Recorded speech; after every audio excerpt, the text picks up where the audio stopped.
bienvenidos a Vida para Todos, desde San José de Costa Rica. Abre tu corazón a las maravillosas verdades que hay en la Biblia. Que la exposición de su palabra te otorgue luz y vida. Ahora disfruta, aplica y comparte esta reflexión con tus familiares y amigos. Con ustedes, el pastor Federico Núñez. Muy buenas tardes, queridos amigos, que el Señor les bendiga. Pero muy bienvenidos a Vida para Todos, que el Señor bendiga su vida. Gracias por acompañarme en este día. Gracias por estar en nuestro Facebook Live, Federico Núñez, como cada tarde. Nosotros aquí, Federico y Flor, compartiendo con ustedes siempre una palabra de Dios para su corazón. Una palabra del corazón del Padre al corazón de sus hijos, al corazón de su pueblo. Es la palabra de Dios hablada, predicada, ¿sí? Y damos gracias a Dios. Recuerden, si usted todavía no está suscrito a nuestro canal, suscríbase a nuestro canal. Nuestro canal en YouTube es Vida para Todos Costa Rica o Vida para Todos Federico Núñez Pastor. Usted puede buscar en YouTube estos nombres, Vida para Todos Costa Rica, toca la campanita y queda suscrito en nuestro canal de YouTube. Y cada vez que levantemos un video, a usted le va a llegar una notificación de que estamos subiendo un nuevo video. Lo hacemos cada día. Llevamos allí más de 350 videos en el mes próximo, el mes de junio, los primeros días del mes de junio, estamos alcanzando los 400 emisiones, 400 programas de Vida para Todos desde que comenzó la pandemia entre el año pasado y este año. Ya llevamos más de un año, El mes que viene, poquitos días, el mes que viene, los primeros días del mes de junio, estamos cumpliendo 400 programas y vamos a celebrar también. Amén. Damos gracias a Dios. Saludamos también a los amigos que nos acompañan siempre a diario. Damos gracias por ellos, por los hermosos amigos que tenemos que nos acompañan siempre. Hoy vamos a saludar aquí, tenemos a Faba Lau Rosales. Un gran cariño para Laura Rosales, también para su esposo y familia. Para Imazul Bramajo, sí, gracias por el mensajito. Muy amable, Imazul, Dios te bendiga. Para Marcos Peloso, que siempre también está con nosotros acompañándonos. Para Gladys Gillian, un gran abrazo para Gillian, Gladys, y para Karina Peloso, allí en Morón, Buenos Aires, ¿sí? Para Sandra Palacios y Aquilino, allí en Santiago de Chile. Para Daniel Doval, sí, hermano, un abrazo, Dios te bendiga, Daniel, que siempre nos ve también. Para Margarita Flor Bella, sí, qué bonito nombre, Flor Bella, Margarita Flor Bella, un abrazo para Margarita. Un abrazo para mi hija Florencia, un abracito para ella. Para nuestra hermana Doris Chacón Duarte, aquí nada más cerquita en La Chorotega, en Alajuelita, sí, un gran abrazo. También mandamos un saludo a cada una de las células que tenemos en Alajuelita, sí, las que tenemos en Cochea, en La Chorotega, en ¿dónde más tenemos? A ver, sí, en Cochea, La Chorotega, en Piedra de Fuego, y también tenemos en San Josecito, me estaba olvidando de San Josecito, ¿sí? Un abrazo para cada uno de los hermanos, ¿sí?, que están allí trabajando con nosotros en las células. Un abrazo para cada uno de ellos. Muy bien, ¿qué le parece si vamos a la palabra de Dios en este día? Estamos hablando acerca de la fe, ¿sí? La fe, y es tan bueno hablar de la fe porque la fe realmente nos activa. Y hoy quiero hablar un poco acerca de la fe en medio de la tragedia. ¿Es posible tener fe en medio de una crisis? Bueno, en realidad, en medio de la crisis es cuando debería nacer la fe. No solamente la fe, a veces no nace cuando las cosas están demasiado calmadas o demasiado cómodas, o estamos estacionados en un lugar de confort, ¿no? En ese momento, cuando la vida está estacionada en un lugar de confort, obviamente que no hace falta mucha fe porque uno tiene de todo, está tranquilo, tiene paz, tiene trabajo, tiene su casa, tiene su familia, tiene ciertas seguridades que hacen el confort de la vida, y uno dice, ¿para qué voy a utilizar la fe si no es necesario? Pero la fe aflora, o justamente tiene que aflorar en los momentos de crisis. Es en esos momentos que tiene que aflorar la fe. ¿Por qué? Porque justamente el cristiano le fue dada la fe, porque todos tenemos una medida de fe, absolutamente todos tenemos una medida de fe. Nos fue dada esa fe para que la activemos en el momento que más lo necesitamos. Es decir, la fe es como un botón de emergencia, es como un botón antipánico, ¿no? Ese botón que se le da a las mujeres que son golpeadas o a personas que necesitan un botón antipánico, que lo activan e inmediatamente acude la policía, ¿sí?, en ayuda de la persona que está apretando el botón antipánico. Bueno, el botón antipánico del cristiano, sí, es la fe, pero se despierta a sí mismo. En ese momento es cuando uno activa su fe, porque uno tiene que activar su fe para que venga en su ayuda el Señor. Esa es la manera en que funciona la fe, en medio de la crisis. Ahora, en medio de una crisis bien profunda, hay veces en que la fe podría llegar a quedarse allí cubierta por la crisis, no apagarse. La fe no se apaga, la fe siempre está intacta en las personas, ¿no? Hay personas que la van a usar, y hay personas que la van a usar poquito, y hay personas que la van a usar mucho, pero la fe siempre está en tu vida. Tienes que tener en cuenta esto. Todos tenemos una medida de fe. Los que hemos creído en el Señor, los que aceptamos a Jesucristo en nuestro corazón, los que hemos entendido quién es el Salvador de nuestra alma, el Redentor de nuestra vida, todos tenemos un poco de fe. Todo, absolutamente todo. Pero quiero leerles un poquito una historia de una joven que estaba realmente en un estado crítico, pero vemos cómo su fe aflora en medio de una crisis, en una crisis muy terrible. Ayer estábamos leyendo la historia de Naamán, ¿sí? Allí en el libro de Segunda de Reyes, capítulo 5, versículo 1, leímos acerca de la historia de Naamán. Y hoy vamos a leer ahí nomás en el versículo siguiente, dice, en cierta ocasión, versículo 2 dice, en cierta ocasión, los sirios que salían a merodear capturaron a una muchacha israelita y la hicieron criada de la esposa de Naamán. Un día, la muchacha le dijo a su ama, ojalá el amo fuera a ver al profeta que hay en Samaria, porque él lo sanaría de su lepra. Naamán fue a contarle al rey lo que la muchacha israelita había dicho. Aquí tenemos una historia oculta, una historia tremenda que está oculta aquí, ¿no? Dice que en cierta ocasión este ejército sirio, no dice exactamente que Naamán la capturó, posiblemente alguno de los miembros del cuerpo del ejército de este hombre prestigioso que tenía a favor del rey, era valiente, ¿sí?, pero que estaba enfermo de lepra. Este hombre salió en una de esas incursiones que hacía el ejército sobre diferentes pueblos, y cuando se acercó a un pueblo judío, capturaron a las mujeres. Y en esa captura de mujeres, seguramente mataron a los hombres, capturaron a las mujeres, como solían hacer, capturaron a una jovencita, ¿sí? Una jovencita, una muchacha, dice la escritura, ¿no? A una muchacha israelita. Y obviamente, ¿para qué servían las mujeres cuando eran capturadas? Para ser sirvientas o para ser criados de las casas de estos hombres prestigiosos. Dice la Biblia que la capturaron, no dice cuánto tiempo, no sabemos cuánto tiempo hacía que esta joven, quizás de niña, ¿no?, había sido capturada, pero ya tenía cierta edad, estaba trabajando en los quehaceres de la casa de Naamán, colaborando con la esposa o sirviendo a la esposa de Naamán, ¿sí? Dice que era la criada de la casa. Posiblemente también era una persona que tenía también cierta confianza, ¿no?, porque era la criada de la casa. Se menciona solamente a ella. No era que en una casa había una sola criada. Un general prestigioso como lo era el jefe del ejército del rey de Siria, seguramente tenía un batallón de criados y criadas que servían en su casa, ¿no? Pero entre todas esas, la que se destacaba era esta muchacha. ¿Por qué se destaca? Porque ella era distinta a los demás.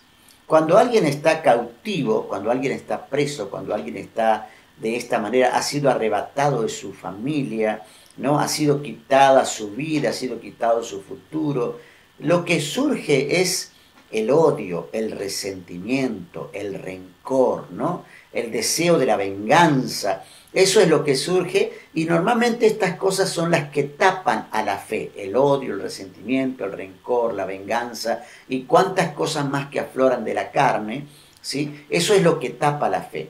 Pero la Biblia dice que esta jovencita posiblemente entrenada en la fe desde niña. No sabemos por cuándo fue capturada ni qué edad tenía cuando fue capturada, pero algo sí sabemos.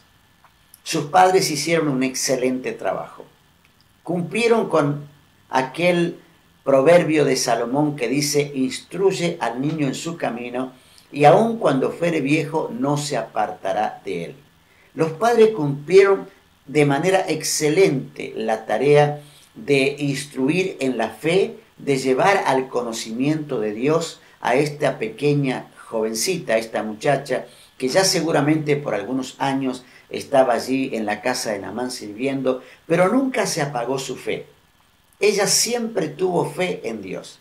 Y aparentemente también, por lo que leemos, ¿sí?, entre líneas, ella estaba como enterada de las cosas que pasaban en Israel. Estaba enterada de las cosas que pasaban en Israel. ¿Por qué? Porque seguramente cuando el jefe del ejército del rey de Siria, que era Naamán, venía a la casa y ahí comía con sus generales, con sus capitanes y soldados en su casa, ¿no?, con algunos de su séquito, conversaban sobre lo que sucedía en Israel, y seguramente ella, que era una sirvienta que traía la comida o hacía limpieza o hacía ciertas tareas en la casa, ella oía todo lo que se decía de Israel. Ella sabía lo que estaba pasando en Israel. Ella escuchaba lo que pasaba en Israel. Porque no había forma, no hay otra forma en que ella se haya podido enterar que había un profeta, porque ella lo manda a ver al profeta. ¿Cómo ella sabía que había un profeta? Por ellos mismos, porque ellos seguramente, algunos de los que estaban con Naamán, algunas de las comidas de su casa, seguramente comentaban de la historia de un profeta, pero nadie le prestaba demasiada atención. Seguramente más bien eran momentos de burla o de risa de un pueblo que era sometido como el pueblo israelita, ¿no? Y los profetas que estaban en el medio. Ahora, esta muchacha, como dije, nunca se le fue la fe. Ella nunca perdió la fe. De tal manera que dice la palabra, es tan excelente, que dice que un día ella no tenía rencor. Dice, un día la muchacha le dijo a su ama, ella podía tener odio contra esta mujer que la estaba sometiendo. Podía tener odio contra ese hombre que la tenía esclava, que nunca más le dejaría quizás volver a su casa, y probablemente ella iría a morir en ese lugar y nunca más vería a su familia ni a sus padres. ¿Sí? Pero ella no tenía un estigma de bronca, de dolor, de odio, sino que justamente ella parece que tenía cierto aprecio por su ama y por su amo, por aquellas personas a las cuales ella servía. De tal manera que un día le dijo a la muchacha, a su ama, ojalá el amo, fíjese que no le dice, ¿por qué no le dice? Dice, ojalá, ella casi como un suspiro, ¿no? Como un pensamiento, ojalá que el amo fuera a ver al profeta que hay en Samaria. Sí, en Samaria, esto era en Israel, y ella estaba en Siria. Esto era en Israel, Samaria era Israel, allí en el norte de Israel. Dice, porque él lo sanaría de su lepra. Él lo sanaría de su lepra. No sabemos si alguna vez esta muchacha estuvo en contacto con el profeta, no sabemos, la verdad que no sabemos, no tengo idea si conocía al profeta Eliseo, pero sí sabemos que ella sabía seguramente de alguna manera, anoticiada por lo que comentaba hace un ratito, ¿no? Ahora, qué interesante que es poder hacer aflorar la fe en medio de una crisis, en medio de un dolor. Aunque seguramente ella estaba dolorida por lo que le estaba aconteciendo a ella, adolorida por lo que le estaba sucediendo a ella, ella nunca dejó que su fe se sepultara detrás del odio, del rencor, ni de la vergüenza de ser una esclava, sino todo lo contrario. Ella puso en acción su fe como una especie de misionera, pero involuntaria. Una especie de misionera involuntaria que comentó acerca del profeta y le dijo a su ama que le comentara a su amo, a Naamán, ¿por qué no va a ver a Eliseo a Samaria? Que si lo va a ver, posiblemente Eliseo lo sanaría. Lo más interesante de esto es que dice la palabra que la mujer le comentó a Naamán y Naamán tomó cartas en el asunto. Pero esa es otra historia. No quiero pasar la historia de Naamán, qué hizo después de esto. Esto lo vamos a ver mañana. Pero hoy quiero quedarme en esta jovencita. ¿Qué representa para nosotros esta joven? ¿Cuántas veces has estado pasando por una crisis muy fuerte? Una crisis de salud, una crisis de salud personal o de salud familiar, una crisis económica. Has estado pasando quizás por vergüenza porque te humillaron, ¿no? Te vejaron, te hicieron daño, te molestaron, ¿sí? Hicieron aquello que a ti no te gusta y estabas allí con toda la bronca, con todo el odio, con aquellos que te dañaron, que te perjudicaron. Pero tú eres un cristiano, tú eres una cristiana. ¿Qué deberías hacer en esa circunstancia? ¿Que el odio cubra tu fe? No, la fe debe superar al odio, ¿no? La fe debe surgir en medio de la tragedia como un corcho que es suelto, que es soltado, ¿no? Debajo del agua, ¿qué hace el corcho? Inmediatamente, ¡pum!, sale para arriba, ¿no? Es inmediato, inmediato. Uno suelta un corcho debajo del agua y emerge de manera inmediata. ¿Por qué? Porque es más liviano, ¿no? Es más liviano que el agua. Entonces, nuestra fe debe emerger siempre, nunca debe taparnos, aunque las aguas de la vida, las tormentas de la vida, las nubes más oscuras traten de cubrirte y traten de taparte y traten de apagar tu vida cristiana. No permitas que esas tormentas ni esas nubes negras ni esas circunstancias. Dile a la circunstancia: todo lo puedo en Cristo que me fortalece. Me fortalezco en la fe. Todo es por fe. De principio a fin tu vida tiene que ser por fe. Si esta jovencita, en medio de esta crisis, una cautiva, una esclava, pudo compartir su fe con aquellos que eran sus detractores, con aquellos que eran los que le estaban esclavizando, ¿cuánto más nosotros debemos compartir con aquellos que a veces decimos no se lo merecen?